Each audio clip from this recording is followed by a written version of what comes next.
Welcome! Welcome to HugNation. I'm Halcyon. It is such a treat to be here once again. Today's topic is about thoughts. Thoughts are nothing. Thoughts are everything.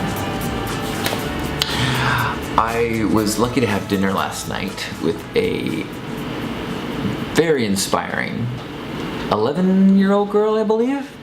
And some of the things she talked about were very 11-year-old-ish, and some things were like timeless and ageless. And I was like, whoa. It was very funny. She said, "Are you still doing your comedy show?" I was like, I love that you think that HugNation is a comedy show. But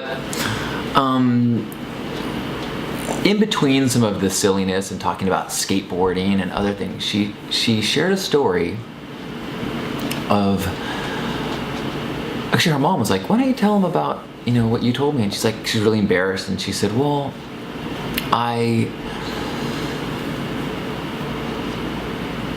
this one day the mom was in, she kept asking me like, Mom, who am I?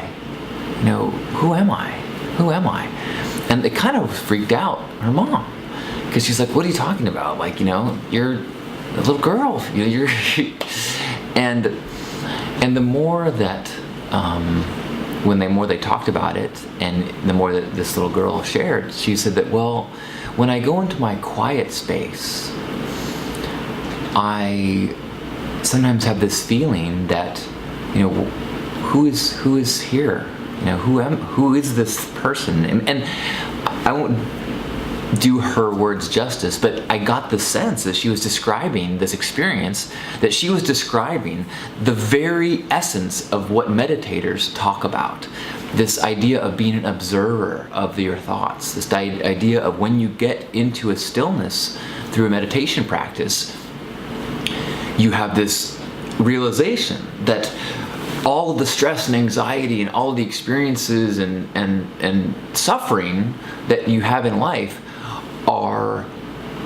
can be observed, and that you can have the experience of witnessing the observer, witnessing the I thinking these thoughts. And this little girl at 11 was having this experience, and it kind of freaked her out.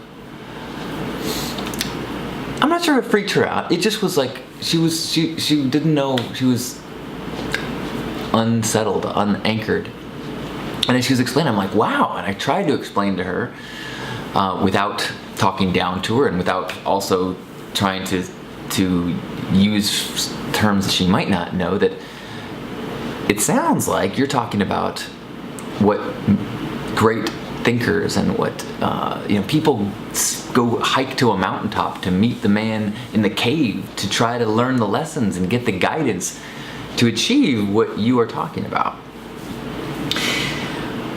And I just thought it was, the interesting thing is that she was very clear that this experience happens to her with stillness.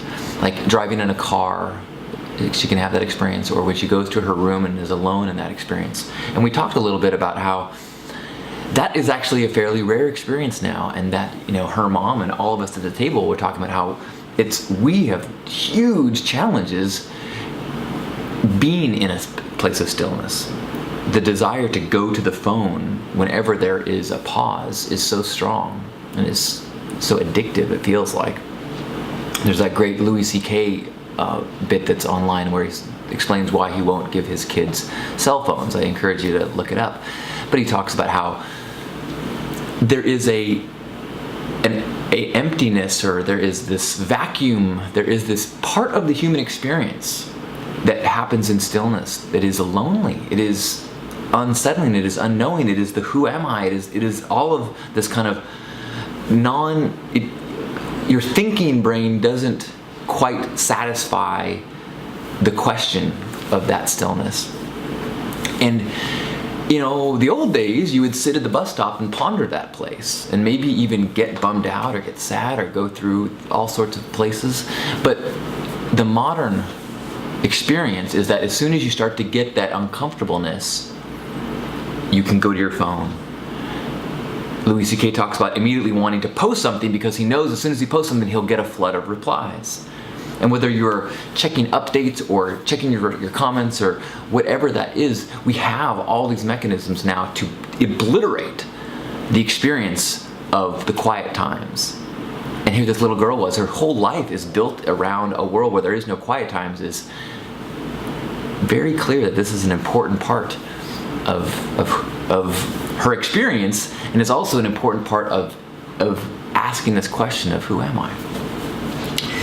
And then she explained that she often has troubling thoughts about people wanting to kill her or kill people that she loves, and I was struck because very recently I talked to another parent who said that their kid was asking him all these questions about horrible things, like what if somebody breaks in the house and kills my brother, and and I'm like, and the parent was like, you shouldn't have to think that, you're a kid, you shouldn't have to worry about those things, like it's gonna be fine, don't worry about that. And it's funny because I remember being very tormented by stressful thoughts, crazy violent thoughts like that when I was in 5th grade. And that era of my life, and being tortured by it, and tortured by the general suffering in the world, as well as tortured by thoughts of like what if questions, like what if somebody breaks into my house and wants to kill me. And I remember really fixating on that for months, because I was old enough to understand, well, we lock our doors and we take all the precautions we want, and if somebody broke into our house, they'd make a ruckus, and then neighbors would call the police. And I remember going through this thought process, like, yeah, well, but what if that person is crazy? What if that person doesn't care about getting caught? What would I do? What if somebody broke into my house, they didn't care about getting caught, and they wanted to hurt me? There's nothing I could do. And that was like this mantra of weeks of trouble sleeping for me. Well, there's nothing I could do. And eventually, that same mantra became its own answer. There's nothing I can do. There's nothing I can do. And I, at one point, made it around this stress, suffering, painful thought cycle and got to, oh, there's nothing I can do. There's no reason to even give this another thought. If that happens, there's happened. I can't take any action to it. I can't, so it's like, what if the sun explodes? Well, you can run around and stress about it, or you can recognize there's nothing you can do. So, next topic. And I know it was important for me to go through that process of going, there's nothing I can do, all the way to, oh, there's nothing I can do. It wouldn't have helped me if somebody told me, there's nothing you can do about it, stop worrying about it. Stop stressing about it. Like, that doesn't help.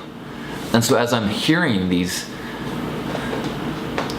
brilliant little minds torturing these beautiful little souls, I can only hope that they can, get through those thoughts, and hopefully, I tried to calm it as well as I think it's okay for a grown-up to say, like, that's not something that's going to happen. I can promise you that's not going to happen.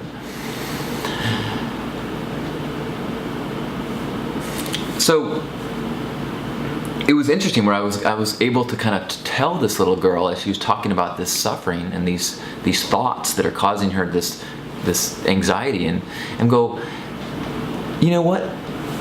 This experience you talked about first, about who am I, is the exact same kind of classroom that we need to visit to deal with these thoughts about, a violent invader.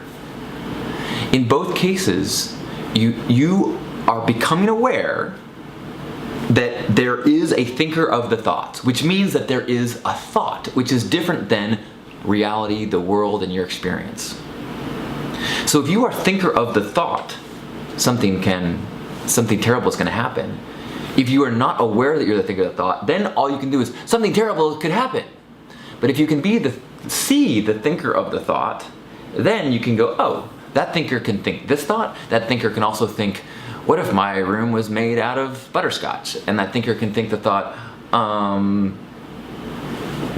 we have choices and we can be disciplined about the thoughts. And then when we have a thought, or we see a thought, or we can see the edges of a thought, it's not overwhelming us in what we are, we can see the edges of a thought, then we can go, oh, this is a thought about a possibility involving someone breaking into my house, and I can go, this thought is totally unpleasant, I want to let it go.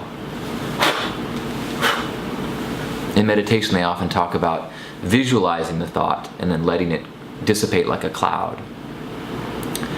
And that distinguishing between that thought being the reality to seeing the edges of that thought and being able to let it go is like, I was telling this little girl, I'm like, that's the beginning of graduate level spirituality. But if you're, if that's where you are at 11, then I'm happy to keep talking about this with you, because this is the exciting stuff. This is the cracking open the door to the path of enlightenment.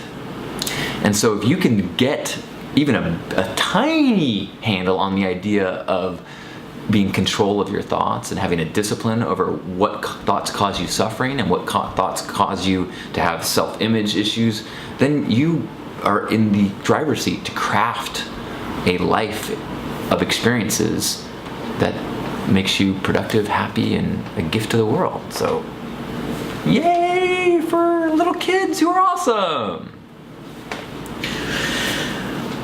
And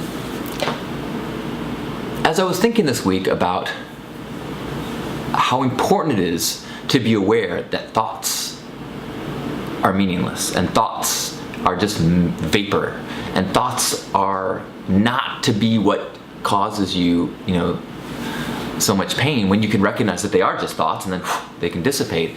I also was thinking, at the same time, thoughts are so important. And it's important to be aware of thinking good thoughts. So it's important to be aware that if a thought causes you suffering, let it go, and practice holding on to the thoughts that cause you joy. Because not only does the thought itself bring you joy, but if you are a believer in elements of the law of attraction, you create a vibration that attracts things that match that vibration. So if you are thinking thoughts of abundance and success, you attract those type of things.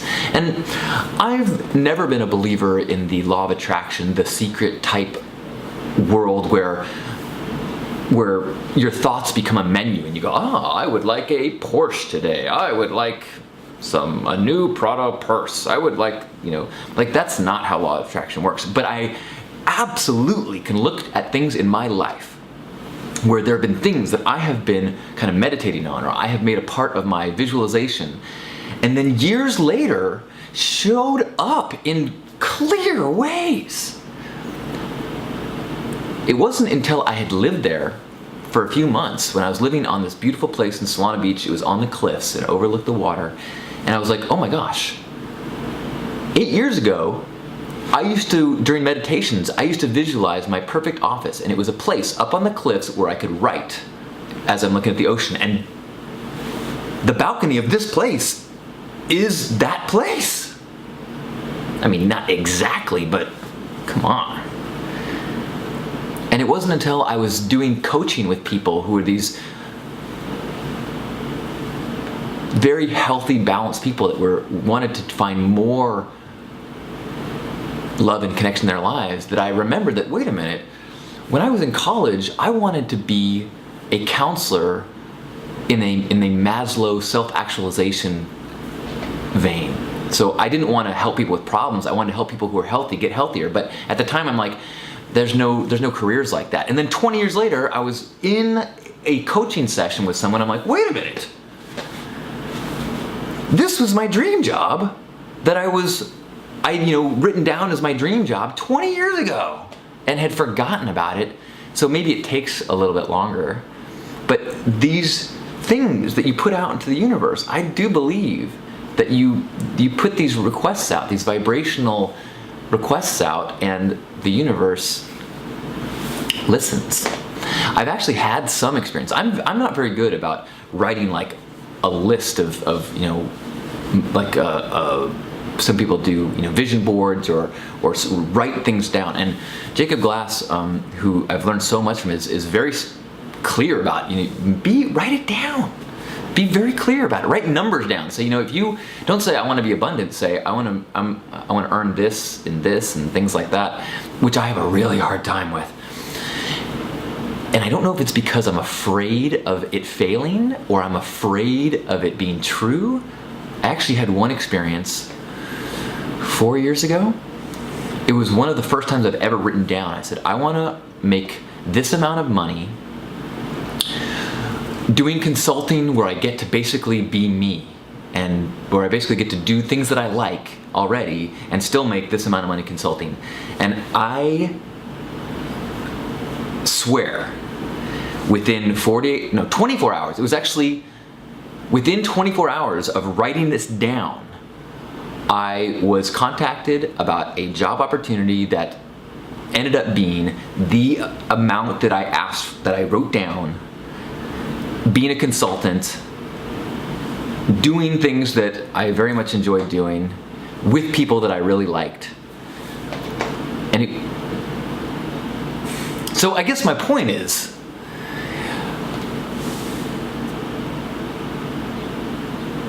it's good to be aware of these things, these energetic vessels of suffering or manifestation. So as we become aware of the thoughts, as we become aware of the thinker and the thoughts, and we can pull ourselves out of being tossed and turned by the waves of the world experiences and instead go, oh, I'm feeling this, I'm experiencing this, then we can steer our way towards the things that feel good, away from the things that feel bad. And I was reminded of this recently at work. I work with some people who are inspiring in their commitment to the law of attraction as well. And there have been things going, I think that's one of the reasons why a lot of things just keep going great. Things just like business opportunity, new partnerships, this thing's just going like, wow, things are going awesome. And we had a meeting that was a very preliminary meeting that went really well. And after the meeting, we were, a bunch of the co-founders were sitting together, just kind of like letting our minds go wild about what this meeting could mean. And it could mean this, and then this might happen, and this might happen, and this might happen. And we're just getting all excited. And I kind of said, well, hey, let's just keep in mind that this is just one phone call. And my colleague's like, hey, knock it off. This is law of attraction, man.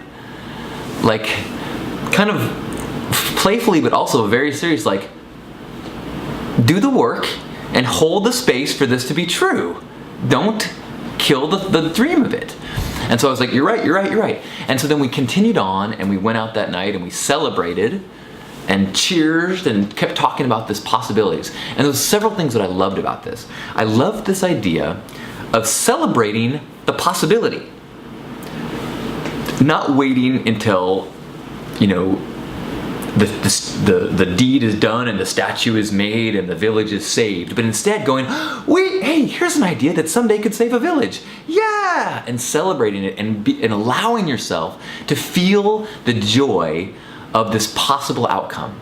Because I think that really gives energy and momentum to that vibrational possibility of manifesting. So even if you think that's crazy and there's no such thing as vibrational manifestation, even if you don't, you're still able to feel the joy of that possibility. And so you bring some of the joy of that possibility in the same way that if you stress about a negative outcome that hasn't happened, you bring some of the suffering into that moment. As Shakespeare says, a hero dies one death and a coward dies 1,000. Because if you're always stressing about the negative, you experience a little bit of that death every time. But if you let yourself experience the joy, you get to experience that joy over and over and over again, and not just going, well, let's not count our chickens before they hatch. No, let's count the chickens. Let's have a chicken parade. Let's make a feather headdress with all the chicken feathers before you even visit the farm. So I'm trying to encourage myself and remind myself the power of thoughts, both in the power to release thoughts that are not serving me, and the power to embrace those that do. So hopefully, if you are in a positive place right now, you can turn up the volume on that thought that's giving you joy. And if you're in a place that's not that fun, you can turn down the volume on whatever thought is anchoring you to something that's not ideal.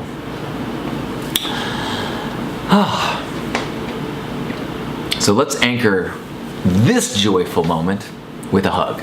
So grab yourself by the shoulders and acknowledge this amazing body of yours, this miraculous system of cells and organs and self-healing systems and consciousness on top of all this, that even without giving a thought to it, our breath keeps every cell working, our blood pumps throughout the body. And if we can stay still long enough, we can be aware of the thoughts. We can appreciate the thoughts. We can be entertained by the thoughts. And hopefully not be enslaved by the thoughts. So let's take 3 deep breaths, being in wonder of this body as it houses our thoughts. In through the nose.